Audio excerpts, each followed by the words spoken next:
Good morning बच्चों जैसा कि आपको मालूम है हमारा लेसन चल रहा है मीरा बहन और बाघ। ये पाठ 11 है। इसकी रीडिंग हमने कर ली है 2 दिन लगा के। तो आज हम इसके न्यू वर्ड्स देखेंगे। इसमें सबसे पहला वर्ड है नवीन शब्द। न्यू वर्ड्स मतलब नवीन शब्द। पहला वर्ड है आज़ादी। आज़ादी का उल्टा होता है बच्चों गुलामी। जो गुलाम होता है वो स्वतंत्र नहीं होता, आज़ाद नहीं होता, और जो आज़ाद होता है वो गुलाम नहीं होता। तो आज़ादी और गुलामी एक दूसरे के उल्टे अर्थ वाले शब्द हैं। आज़ादी का मतलब होता है बच्चों जब आदमी अपनी मर्ज़ी से कोई भी काम करने के लिए आज़ाद होता है। जैसे पंछी हैं, पक्षी हैं, अगर वो आज़ाद हैं तो अपनी मर्ज़ी से कहीं भी उड़ सकते हैं, कुछ भी खा सकते हैं, कहीं भी जा सकते हैं, अपने फ्रेंड्स से बैठ के बातें कर सकते हैं। लेकिन जब हम उन्हें पिंजरों में कैद कर देते हैं तो फिर उनकी आज़ादी छिन जाती है और वो हमारे गुलाम हो जाते हैं। इसलिए मैं ये मानती हूँ कि हमें कभी भी बर्ड्स को पिंजरे में बंद करके नहीं रखना चाहिए, क्योंकि उन्हें भी अपनी आज़ादी अच्छी लगती है। बच्चों इसमें अगला वर्ड है आश्रम। जब मैं लेसन की रीडिंग कराई थी मैंने बताया था आश्रम उस जगह को कहते हैं जो किसी खास काम के लिए एक जगह बनाई जाती है।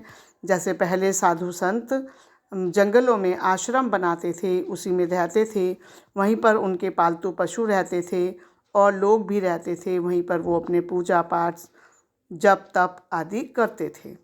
बच्चों तीसरा वर्ड है स्थापना। स्थापना का मतलब होता है किसी चीज़ को बनाना। जैसे हमारे स्कूल की स्थापना हुई, तो स्थापना का मतलब किसी चीज़ को स्टार्ट करना, किसी बिल्डिंग को बनाकर उसमें कोई काम शुरू करना, उसको स्थापना करना कहते हैं। बच्चों अगला वर्ड है खतरनाक। खतरनाक वो होता है जिससे हमको खतरा होता है। जैसे बाघ एक खतरनाक जानवर है। इसी तरह अक्सर अक्सर होता है कि हम ये काम अक्सर करते हैं, यानी जल्दी जल्दी हम जिस काम को करते हैं उसको अक्सर कहा जाता है। कि बरसात के मौसम में अक्सर बारिश होती है, यानी जल्दी जल्दी बारिश होती है। छठा वर्ड है बच्चों शिकार। शिकार करना मतलब किसी, जैसे एनिमल्स होते हैं वो शिकार करके या दूसरे जानवरों को मारकर खाते हैं, अपना पेट भरते हैं, तो वो उनका शिकार करते हैं एनिमल्स का। सातवां वर्ड है बच्चों कैद। कैद का मतलब किसी को फंसा लेना, जेल में रखना या कैद कर लेना, अपनी उसको कस्टडी में रख लेना, उसकी आज़ादी ख़त्म कर देना।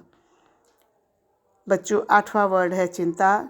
चिंता आपको मालूम है कि हमको बहुत सारी चिंताएं होती है। जैसे आप बच्चों को पढ़ाई की चिंता होती है, एग्ज़ाम की चिंता होती है, तो जो चीज़ हमको फ़िक्र में डाल दे उसको हम चिंता कहते हैं। पिंजड़ा बच्चों जैसे हम जानवरों को रखने के लिए बर्ड्स वगैरह को, पैरट को जो लोग पालते हैं तो उनको पिंजड़े में रखते हैं। बड़े बड़े एनिमल्स, जंगली जानवर भी जब शहरों में घुस आते हैं तो उनको पकड़ने के लिए भी पिंजड़े बनाए जाते हैं। आखिर, आखिर मतलब लास्ट में। और 11वां वर्ड है फंसाएं। फंसाएं मतलब किसी को मुसीबत में डालें या फंसा लें, अपने जाल में फंसा लें या पिंजड़े में फंसा लें। तो ये वर्ड हैं इस पाठ के नवीन शब्द। इनको आप लिखेंगे, याद करेंगे, यही आपका होमवर्क है। थैंक यू बच्चों। ओके, आपका दिन शुभ हो।